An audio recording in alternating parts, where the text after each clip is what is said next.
বাংলাদেশের জার্সিতে কোনো প্রবাসী ফুটবলার খেলতে আসবেন, এটা ছিল কল্পনাতীত।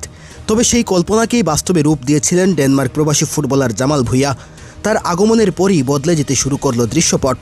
একই পথ ধরে আসলেন আরও ৬ প্রবাসী ফুটবলার, যার পূর্ণতা দিয়েছিলেন প্রিমিয়ার লিগে খেলা তারকা হামজা চৌধুরী। হামজা চৌধুরীর আগমনের পর বদলে যেতে থাকে দেশের ফুটবল।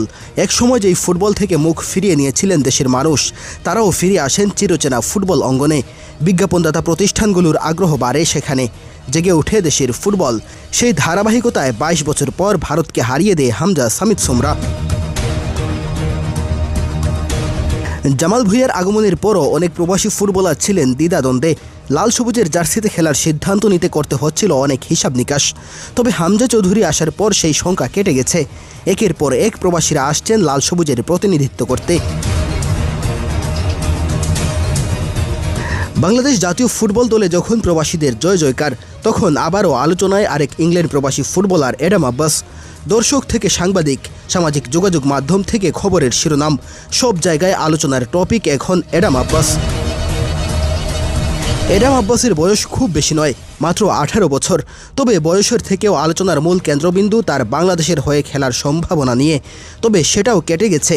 চাইলেই বাংলাদেশের হয়ে খেলতে পারবেন আব্বাস। সেক্ষেত্রে বাকিটা নির্ভর করছে বাফুফে এবং আব্বাসের পরিবারের ওপর।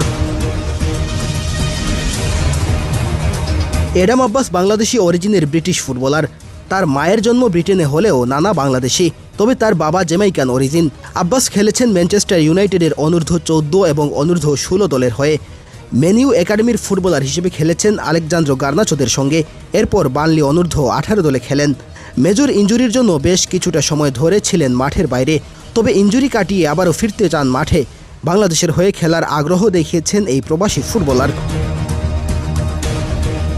আব্বাস মূলত একজন ভার্সেটাইল উইঙ্গার। রাইট উইং ও সেন্টার ফরওয়ার্ড পজিশনে খেলতে পারেন। আধুনিক ফুটবলে এই ধরনের স্ট্রাইকারদের চাহিদা সবার শীর্ষে।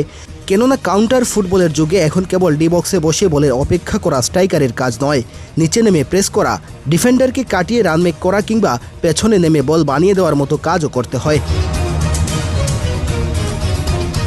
আব্বাসের সিভি ইতিমধ্যেই বাফুফেতে জমা দেওয়া হয়েছে। সব ঠিক থাকলে ডাক পেতে পারেন ট্রায়ালে, অথবা আরেক জ্যামাইকান বংশোদ্ভূত ফুটবলার কিউবা মিচেলের মতো সংযুক্ত হতে পারেন সরাসরি জাতীয় দলে। বাকিটা নির্ভর করছে বাফুফে তাকে নিয়ে কি ভাবছে এর ওপর।